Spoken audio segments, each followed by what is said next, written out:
할렐루야. 오늘도 하나님의 은혜와 사랑과 평강이 사랑하는 우리 맑은 생교회 성도들에게 충만하게 임하시기를 주님의 이름으로 축원합니다. 저는 오늘 요한계시록 5장 5절 6절 말씀을 통해서 구원의 은혜 이런 제목으로 말씀을 전할 때 하나님의 큰 은혜가 임하시기를 바랍니다. 요한계시록을 이 5장이 말하는 구원에 대한 진리에 대해서 함께 볼 건데 여기를 보면 어떻게 그리스도를 통해서 이루신 구원의 의미를 많은 사람들에게 적용할 수 있을까 고민이 됩니다.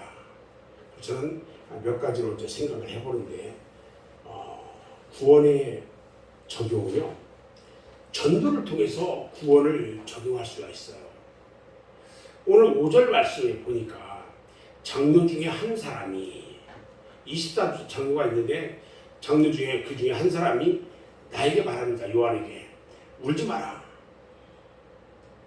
유대 지파의 사자 다윗의 뿌리가 있으니 두루마리와 그 7인을 뗄 거다. 장로 중 한 사람이요, 지금 사도 요한을 위로하고 대답해 주는 거예요.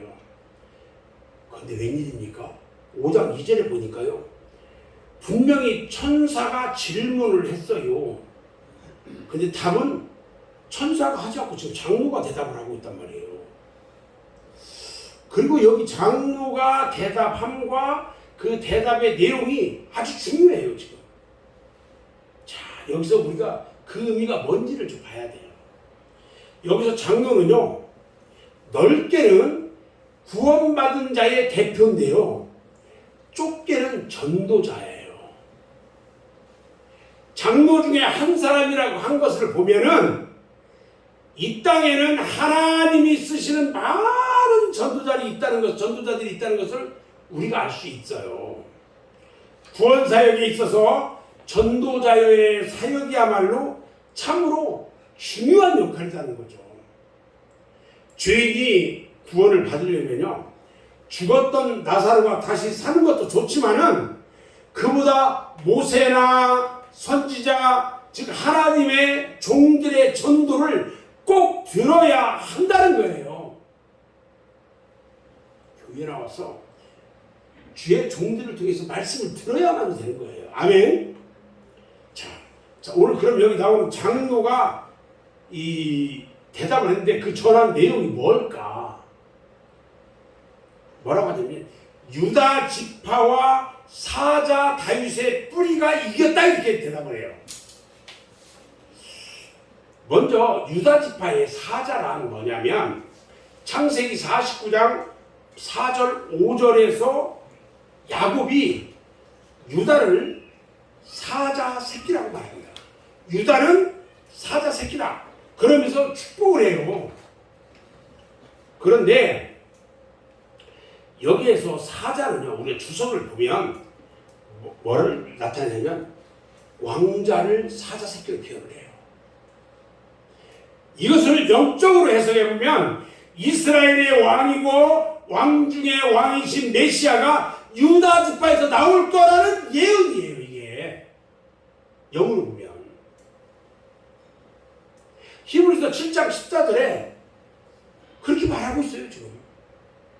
그리고요, 또 보면은 다윗의 뿌리가 이겼다고 그랬죠. 다윗의 뿌리는 뭐냐 이거예요. 누가복음 20장 44절에 보면요, 그런즉 다윗이 그리스도의 주라 칭하였으니 어찌 그의 자손이 되겠느냐, 이렇게 말한 대로 다윗의 주 되신 예수를 말씀하고 있는 거다는 거죠. 아직 우리가 읽어보지 않았는데 계시록 22장 16절에 보면요, 나는 다윗의 뿌리요 자손이니 이렇게 말을 해요. 이것처럼 예수님은 다윗의 근원이기도 하고 족보상으로는 자손이기도 하다는 거예요. 그러니까 유다 지파의 사자이며 다윗의 뿌리가 의미하는 말은 뭐냐면 구약에 예언된 메시아가 바로 예수 그리스도라는 거예요. 아멘. 이 예수 복음을 장로 중 한 사람이 지금 전해주고 있는 거예요. 이처럼 하나님께서는요, 전도를 통해서 구원한다는 것을 말하고 있어요. 그게 뭐냐? 바로 성경이에요, 성경. 고린도전서 1장 21절 말씀을 보면요, 하나님의 지혜에 있어서는 이 세상이 자기 지혜로 하나님을 알지 못하므로 하나님께서 전도에 미련한 것으로 믿는 자들을 구원하기를 기뻐하셨다. 그러니까 전도해가지고 구원받게 하는 것을 기뻐한대요. 그래서 우리는 뭘 해야 돼요? 전도를 해야 돼요. 전파하는 자가 없이는요, 듣지를 못해요. 우리가 전도를 해야 그 사람들이 복음을 듣잖아요. 죄인들이요, 사느냐 죽느냐 하는 것은 우리 믿는 사람에게 달려 있어요. 다.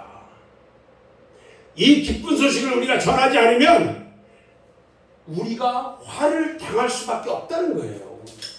복음을 전하라고 했는데 복음을 전하지 않으면 네가 책임져라 이거예요. 우리가 구약 성경을요, 문자적으로만 보고 예수를 보지 못한다면 그 사람은 성경을 알지 못한 사람이에요. 제가 오후 찬양 예배 때 한 10분, 15분씩 성경에 대해서 계속 이제 이야기할 건데, 여러분들이 듣다 보면 성경이 이런 거였구나 하고 이해를 하기 시작할 거예요. 성경을 알아야 돼요, 여러분. 여러분들이 천국에 갔는데 성경도 하나도 몰라. 성경도 읽어본 적도 없어. 그러면 어떡하려고요?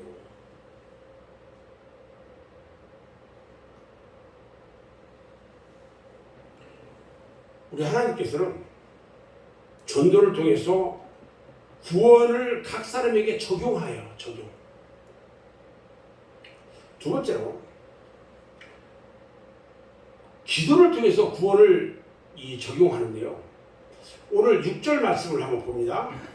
6절 말씀을 보면, 내가 또 보니 보좌와 내 생물과 장로들 사이에서 한 어린 양이 서 있는데 일찍이 죽임을 당한 것 같더라 그랬어요.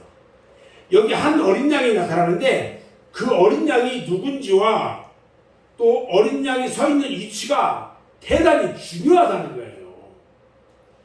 한 어린 양은 누구일까요? 요한복음 1장 29절에 보면 세례 요한이 예수님을 딱 보고 뭐라고 하냐면, 보라 세상 죄를 지고 가는 하나님의 어린 양이로다, 이렇게 표현을 해요. 그렇게 말한 대로 어린 양은 예수님을 가리켜요. 구약에서 어린 양은요, 죄인의 죄를 대신 진 대속의 제물이었어요. 그러니까 어린 양은 우리 죄를 위해서 십자가에 달리신 예수 그리스도를 의미한다는 거예요. 그런데 이 어린 양이 서 있는 위치가 지금 나타납니다. 보좌와 내 생물과 장로들 사이에 서 있다고 했어요. 그러니까 하나님의 보좌와 거기 둘러서 24장로들 사이에 서 있대요. 이 중간이요, 대단히 중요한 의미를 가지고 있다는 거예요. 왜냐하면 중보자의 위치를 알려주고 있다는 거예요. 중보자의 위치. 요한이 천국에 가보니까요, 어린 양 예수님이 중보자들하는 거예요. 중보자들하는 거야. 마리아도 아니고 베드로도 아니더래요.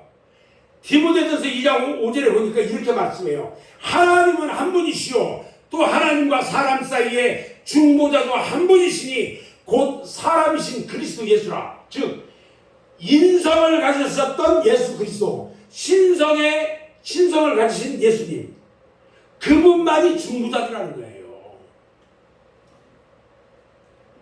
예수님이 그 가운데서 뭐하고 계셨을까요? 가운데서 기도하고 계시는 거예요. 그러니까 중보자 예수님의 기도를 통해서 구원이 집행되더라는 거예요. 예수님께서 기도해 주시니까 우리가 구원을 받은 거예요. 예수님의 기도로 우리가 안전하게 이 땅에서 살아갈 수 있는 거예요. 우리는 중보자는 아니지만 중보자 되신 예수 그리스도의 이름으로 기도하기 때문에 예수님께서 기도하신 것과 같은 효과가 있는 거예요. 우리 기도를 우리 예수님께서 받으셔서 하나님께 올려보내는 거예요. 아멘.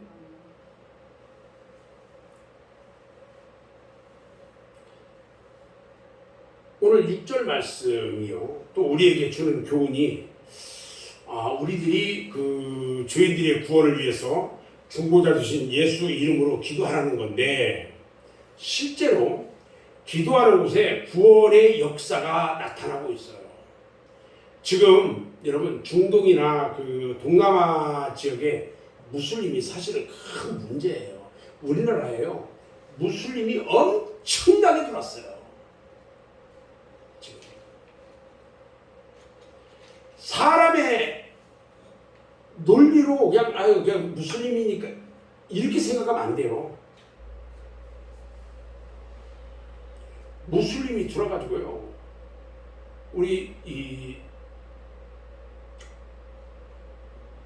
전도사님이 수요일 나오시는 전도사님이 있는데, 그분이 지금 하고 있는 이 식당에 들어와 있는 사람들이 다 무슬림들이에요. 이 사람들은 자기들끼리 이 식당 안쪽에서 자기들끼리 시간마다 돌아가면서 절하면서 어떻게 해야 돼요? 모르는 척하고 있는 거야.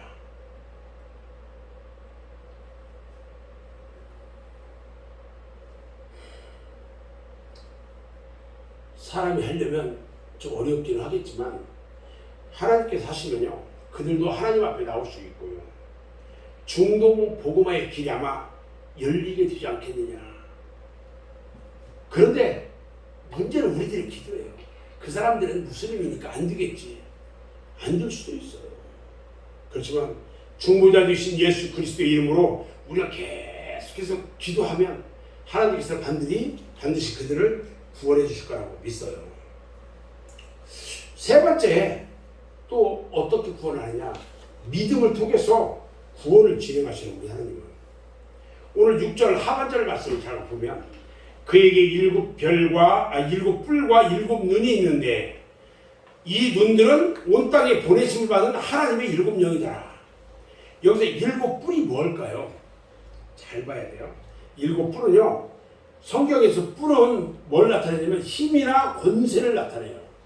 근데 힘이나 권세를 나타내는데 일곱이라는 숫자는요, 완전성을 이야기를 해요. 그래서 그리스도의 전능성을 여기서 말해주고 있는 거예요. 그런데 어린 양이기 때문에 단순한 전능성이 아니라 구속사역에 대한 전능성이에요. 자, 그런데 왜 갑자기 여기서 구속사역의 전능이 필요하냐? 이사야서 9장 6절을 보면요, 성탄의 주님을 뭐라고 하냐면 전능하신 하나님이라고 말해요. 태어나시는 그 주님을 전능하신 하나님이라고 표현해요. 그 성탄 자체가요, 여러분 기적이 아니면 불가능해요. 생각해보세요. 예수님의 어머니 마리아가요, 성령으로 잉태를 해요. 기적이잖아요. 우리가 전적 타락한 인간을 구원하는 것도요, 전능이 아니고는 불가능하다는 거예요. 저 사람은 완악해가지고 예수 믿지 않을 거라고 단정하지 말라는 거예요. 저 사람에게 주님의 복음을 전하면 저 사람도 예수를 믿는다는 거예요. 아멘. 우리 주님 말합니다. 나 여호와가 능치 못할 일이 있겠느냐? 이게 답이에요. 나 여호와가 능치 못할 일이 있겠느냐? 여러분, 하나님께 대한 믿음을 가져야 돼요. 아멘. 아멘. 아멘. 자, 그 다음에 일곱 눈이 있어요. 일곱 눈이 어떤 의미일까? 이 눈은요, 온 땅에 보내심을 입은 하나님의 일곱 영이라고 지금 말하는데 이것은 뭐냐면 성령을 말해요. 성령. 그런데 일곱이라는 것은요, 성령의 전지성, 즉 성령께서 아버지와 깊은 것까지도 통달을 하시는데 근거를 둔 말씀이라는 거예요. 이처럼 구원을 집행하는 데 있어서 예수님은요, 성령의 어떤 그 전지성을 가지고 있었다는 거예요. 왜 전지해야 되느냐? 이 전지성의 언급은요, 아버지의 택하신 자들을 하나도 빠짐없이 다 구원하고, 또한 각 사람들의 영적 상태를 아시기 때문에 때를 따라서 적절히 역사에 주셔야 하기 때문이라는 거죠. 사람은요, 실수할 수도 있어요. 그렇지만 하나님은 실수하지 않아요. 우리의 머리털까지도 세시는 그런 전지성이 없이 어떻게 주인 한 사람 한 사람을 다 부르셔서 온전케 하실 수 있겠어요? 이 전지전능의 은혜를 우리는 누려야 되는데 어떻게 누릴까? 우리 인간이 할 일은요, 그것을 믿는 거예요. 믿는 거. 사도 바울도 믿었어요. 디모데후서 1장 12절에 보면 뭐라고 하냐면, 내가 또 이 고난을 받되 부끄러워하지 아니하면 내가 믿는 자를 내가 알고 또한 내가 의탁한 것을 그날까지 그가 능히 지킬 줄을 확신하리라 그랬어요. 우리가 믿을 때에 전지전능하신 하나님의 능력의 그 능력과 손길이 나타나가지고요, 불가능한 가운데서도 온전히 구원하시는 역사가 나타나게 된다는 것이에요. 아멘. 그래서 어떤 가운데서라도 불신의 생각이나 불신의 말을 해서는 안 된다는 거예요. 예수 믿으면서 불신적인 말을 하면요, 그것은 잘못된 거예요. 저는 이제 말씀 정리를 할 건데요, 우리 하나님 아버지께서 그리스도를 통해서 이루신 구원의 객관적 사역을요, 각 사람들에게 주관적으로 적용하는 거, 이것은 우리보다 더 시급하고 이것보다 시급하고 중요한 것은 없다고 생각해요. 우리에게 이 구원의 집행은요, 전도를 통해서만 이루어져요. 그리고 기도를 통해서만 이루어진다는 거예요. 그리고 우리의 불가능이 없다는 이 믿음을 통해서 이루어진다는 것을 우리가 믿어야 되고, 우리가 함께 천하보다 귀한 영혼을 살리는 귀한 사역을 힘쓰는 우리 모두가 되어야 한다는 거예요. 우리 맑은색 교회 성도들은요, 정말 천하보다 귀한 영혼을 살리는 귀한 사역에 아름답게 사용되어지기를 주님의 이름으로 축원합니다. 아멘. 기도하겠습니다.